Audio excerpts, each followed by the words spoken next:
Hi, I'm McKenna. I'm the writer of Death Bites. I wrote the show because 6 years ago I was diagnosed with a really rare disease. It's called aplastic anemia.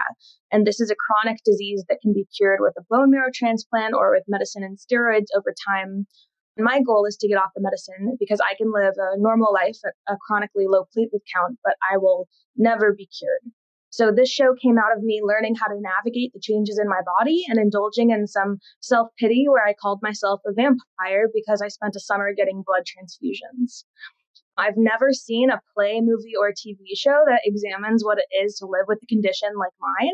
Seeing it depicted on stage or screen is very rare.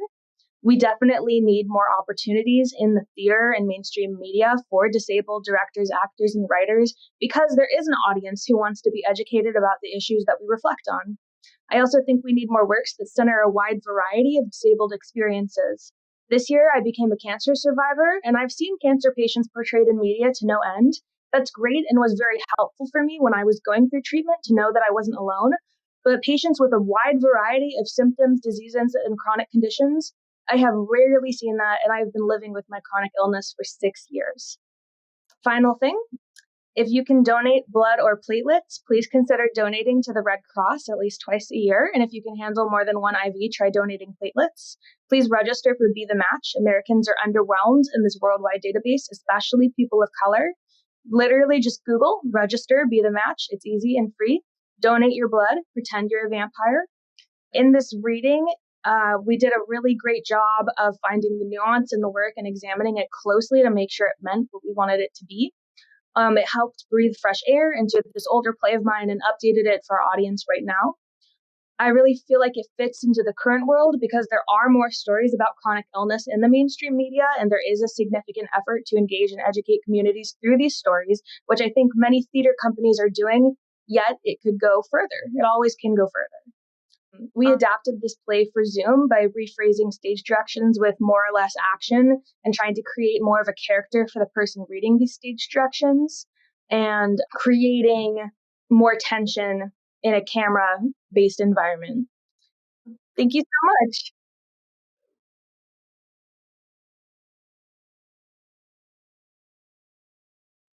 Hello, and welcome to Death Bites by Makena Metz, directed by Gwynn MacDonald. My name is Kerry McMenamin, and I will be reading stage directions and providing pre-show audio description notes. I have blonde, chin-length straight hair, and am wearing a purple collarless shirt. My head and shoulders are visible, and I'm in front of a green screen. The stage directions during the reading have been revised to provide visual information for blind and low vision audiences. This virtual play reading is a collaboration between Queen's Theatre and Lincoln Center's ABA 30 celebration. For those of you unfamiliar with play readings, here are a few things to keep in mind as you watch Death Bites. Public play readings are an important tool in new play development. Before a new work is fully produced or published, playwrights have the opportunity to hear their play read by actors, guided by a director, in front of an audience. These actors are not asked to memorize their lines, as the dialogue is often changed during rehearsals, and the playwright listens and makes adjustments. Also, play readings are not fully produced and are usually presented without sets, lighting, and costumes. The actors place their scripts on music stands in front of them. This approach allows audiences to use their imaginations and conjure up the world of the play in their heads. Now, during the pandemic, many theaters are presenting virtual play readings. The biggest difference from public play readings is that actors and audiences are not in a shared space. Each is in their own private space. So while virtual play readings require an additional imaginative leap on the part of the audience, they can also achieve an intimacy that would be harder to access in a traditional theater space. In today's reading, the role of Amy is played by Ali Hardy. She has a round face and dark hair pulled up on her head. She is wearing a white patterned hospital gown. Her head and shoulders are seen against a blue background. She remains still throughout most of the play and rarely moves her arms. Dracula is played by Johnny Link. He has short, dark hair and a thin face and is wearing a long-sleeved black turtleneck and headphones. He gestures with his arms and hands throughout the reading, sometimes moving away from the camera, and at other times moving closer to it. He appears in front of a solid white background. The cool midnight air stirs the privacy curtain dividing the hospital room from the room's door. 21-year-old Amy's clothing, blankets, stuffed animals, and games are strewn about the room. Flowers and vases adorn the window ledge with cards and balloons that read, "Get better soon," and "Thinking of you." A man, a shadowy figure, looms over Amy, who sits upright in her hospital bed. Next to her is her dinner on a rolling tray. She's connected to a heart monitor, in which weekly beeps as they engage in a silent battle. Beep, beep, beep, beep.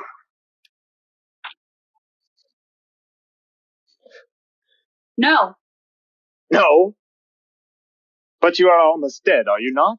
Just a little bite. Get out of my room before I call my nurse. Amy, all of the nurses have been hypnotized. They will not hear you. Go look in another den of shadows. Amy weakly throws her juice bottle at him. She loses. Den of shadows? Do I look like I lurk in den like bear? Amy arms herself with various condiments and jellos, readying herself for battle. Blood-sucking leech, let me die in peace. I'll only, drink, a little, ow. Stop that. I use echolocation. You are literally blinding me. You're not going to drink my blood, child of the night. But you are dying. I know I'm dying. It's all anybody talks about. Then what's the harm in letting me have a little taste, It's all I have left. I know you're close to death. Don't you want to help poor starving vampire have teeny tiny snack? You die anyway, and I go on my merry way, never to be seen again. Do you have to ask permission? You can't just kill me. Oh wait, you crossed the threshold. No. I can enter a room like anyone else. The room is an extension of the hospital, therefore its whole interior is permissible. Why am I explaining this to you? I just like to ask dying people if it's okay to suck blood. I'm not only vampire who prefers meals to be dying already. Helps with feeling guilty. Usually people say yes, they want me to drain them so they die faster. It's just part of my job. Feeding myself to save world. Saving who? You're a murderer. Get out of my room or I will start throwing things again. Wait, are those fangs even real? I just saw dentists. Don't look at them. Their glow will literally blind you. Okay. Amy, I am confused. I am vampire, like you say. Garlic hating and all. I am offering you shots at good death. Better than this current death. You know your blood is almost kaput, gone. You have days left, maybe hours. I am hungry and has been long century. Let me help you. I don't need your help. I'm just weak. You're basically falling over. Here's a chair. Jeez. I know my body isn't working. I can barely catch my breath. It's working so bad. Side effect, not enough blood in my body. 200 million people have this disease, and of course, they couldn't find a bone marrow match for me. Instead, I got steroids and medicine, and guess what? It wasn't enough. My body just doesn't want to produce cells. I wanted to go on adventures. See the world. Maybe travel to Asia or Europe or Australia. Backpacking through countries. Taking the train everywhere. And then one day, I'd meet a guy at a hostel in Paris. And we'd dance on the sand and drink champagne and laugh at the tourists hoping for directions from the locals. And we'd fall in love. And we'd buy a house outside the city and raise 3 kids. Emma, Jasper, and Pierre. And then we'd retire on a farm in lavender country. And we'd milk goats and make soap, and now that possibility is just gone. My life has been hospitals and mom and dad fighting over the bills and trying to get my damn specialty medication from the pharmacy, and time is precious. And death's door is scary. Scarier than vampires being real. I don't know what happens when you die. And so I just want to be here for as long as possible, and Dracula is drowning in the torrent of her information. are you even paying attention? Are you sure you're not part vampire already? Your hypnosis seems to work quite effectively. I think we're done here. Go out. Yep, that's it. Find another person to assuage your murderous guilt. Just the way you came in. Turn back into a bat and off you go. A happier, nay, better Dracula than before. Oh my, I am very flattered, but you have this wrong. I am not Dracula, not the big D. No, no, no. Well, sorry for the mix-up. Okay, bye. I am a Dracula. It is a very important distinction. Yes, I am Groot. We are Groot. We are all Dracula. Yes, exactly. We say the plural of a Dracula is Dracula. We are all Dracula, like moose. So let me get this straight. Every single vampire in the world is named Dracula. Yes. Well, at first, it's tradition to honor our first creator for about the first 500 years. And everything we wear, from our devastating capes to our sharp teeth on display, and our glorious accents, and our... I knew it! Dracula crosses his hands over his chest in a proud gesture. It is an honor to have a fake accent for 500 years. Oh, I forgot how annoying teeny little miserable humans can be. If the accent is fake, you probably are too. I bet the whole bat thing was just like an illusion or something, huh? Are you a street magician? Where's your partner? Putting on a turtleneck so he can perform tricks too? Or am I just bad shit? And this is just like a manifestation of my like fear or something, right? A hallucination from all the medication? Like I'm afraid of you. Well, you know what? I can kill you just as easily as you can kill me. It's not a stake, but it'll have to do. She brandishes a knitting needle. Wow, a knitting needle, so scary. You cannot knit me. I am a Dracula. I am one of many, and I have been here for centuries, seen things you'd never even dream of. I've watched the powers that be rise and fall, observed mysteries your fragile mind couldn't even possibly handle. I've witnessed wonders and terrors, and...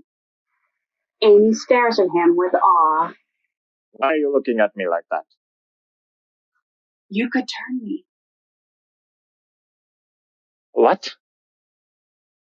You could turn me into a vampire. You want me to make you vampire? Undead, drinks blood, allergic to crosses and sunlight. Absolutely. No way. What about the murdering, the pillaging? What would your parents think? My parents have always encouraged me to follow my dreams. They'd want me to do this. I'd get a chance at a normal, well, mostly normal life. I can help give them the golden years they deserve by, like, leaving their presence for the next 100 years or something. Anyway, I'll figure it out, and meanwhile, I can finally go on an adventure. I won't be weak or out of breath or low in my counts at all. I'd just be, undead. Is that politically correct? You said you wanted to drink my blood. Amy, your parents would care about your body. If it just vanished, they would be miserable. My parents could not find my body, and it tore them apart. They probably thought it vanished on a plague cart or was cut up and sold as exotic meat. It must have been horrible. They had no burial mound to attend to, no grave marker to commemorate my existence. You have no idea what watching that happen was like. Being a new vampire is terrible. My parents deserve a life of their own, not one where all they do is take care of me. And who needs a tombstone when I could ask to be cremated? They could hold my urn every day and think about me. And I'd be around to make sure that they'd have a good life. Look, I'm already used to blood. It doesn't gross me out because of all the transfusions. I've been sick for years. Yeah, well, murdering people is its own kind of sickness. I understand where you are coming from. Really, my life wasn't that great either.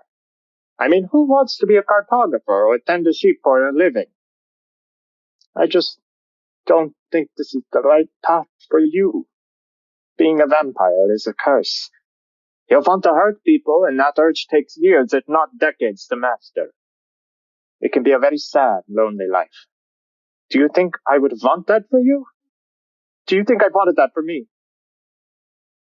I don't know what you've been through, and I'm sorry your parents had no closure. But mine would. And then they would live. And I want to live too. Well, being a vampire isn't living. It'd be a new adventure. A new beginning. Isn't that what life's about? Second chance. You're not becoming a vampire. End of discussion. I will go find new midnight snack. You know where the geriatric ward is? Dracula disappears as Amy stabs her arm with a sharp knitting needle and bleeds. She thrusts a bloody rag towards him. Smell that? Salty and rusty and delicious, right? Dracula is drawn back into her room. My tasty, warm blood. Just look at it trickling out. Juicy, red, right here for the taking. I promise it won't clot, but it will run out if you don't drink it. And then my death will be for nothing. The odor of fresh blood mesmerizes him. No. You are better than these animal instincts. Let me bite you. Is that how it works? Give me your arm. Amy, I was changed against my will. How would you like to be force-fed blood while internally drowning as an animal is feeding from you? That's why I always give people a choice when they are dying. Either I kill them painlessly, easily, or they die from their disease. Why would I want to do to anyone else what was done to me? Turn them from their normal lives, their family, their loved ones. I understand that. You have a moral compass. I admire that. In fact, it's kind of cool that you don't go around killing people every which way. But the process of dying is not living. There's a world outside these hospital walls, and I want to see it. He grabs Amy's wrist. His pupils dilate and his eyes start swirling red. The bloodlust almost takes him. He lets go, wiping his salivating mouth. I will try to change you if your heart desires it. Think of this like a blood transfusion. You need my blood to replace your blood. So you drink while I drink and all's good. At least I think so. I'll try to be good at fighting. I don't have much experience. It's okay. Take my arm. Now don't think I'm a Twilight vampire. You won't sparkle in sunlight and shit. They sit on the bed together, holding each other's arms. Are you nervous? This is my first time and all. Just bite me. Dracula bites Amy and her blood sprays everywhere. They both disappear from view. Dracula drinks her blood in a feeding frenzy, like a shark finding prey. Amy slowly losing consciousness. She is dying. With her remaining strength, she reaches for Dracula and they wrestle for control. Her heart monitor falls over. She finally lands a bite in his neck and takes a sip. Her heart monitor beats frantically and then Amy flatlines. Beep. Dracula drinks. Beep. He drinks. Beep. He drinks. Suddenly, Dracula reemerges. He pushes himself off of Amy, horrified at what he's done. He shakes her, wiping blood off of himself. Amy.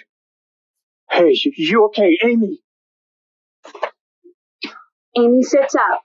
Lights change from fluorescent blue to warm and golden, magical. Her hospital gown is gone, and she now wears a black dress and black scarf. Her hair is down, long and flowing. She gets out of bed. Her fangs glow. She's standing tall and strong, and not the least tired or out of breath. It worked. What? You thought it wouldn't work? It's just a delicate process. Hey, your voice is normal. Fuck. No, it's not. I mean, yes, it is. Completely normal accent. Amy pulls the cords off of her heart monitor off her chest and accidentally whips the machine forward, crashing it into the wall. Oh, shoot! Dracula sets the machine upright. Drill practice. You'll get used to being strong. We got to go. Someone probably heard that. This is amazing. You're strong enough to make the world a better place. This is now your sacred mission. Your job. We're career Dracula? Shit. Saving the world is in our job description. The Dracula protect the environment. Got to make sure the humans don't start hunting mermaids or harvesting magic beans again. No freaking way. Wait, No need to be condescending. are you ready? Change into bat and leave shit hospital? Shit life? It wasn't shit. It was just hard. I was so tired all the time, it was difficult to do anything. But I guess shit happens and we reset our expectations. So if being a vampire is my new disease, then call me sick. Whether a disease or sucking people's blood, it shouldn't hold you back from experiencing life. We have to make do with the cards we've been dealt. Dracula opens the hospital window, punching out the screen and letting in the cold night air. Where are we going? Where do you want to go? The possibilities are endless. Take me on an adventure. You are already on it. End of play.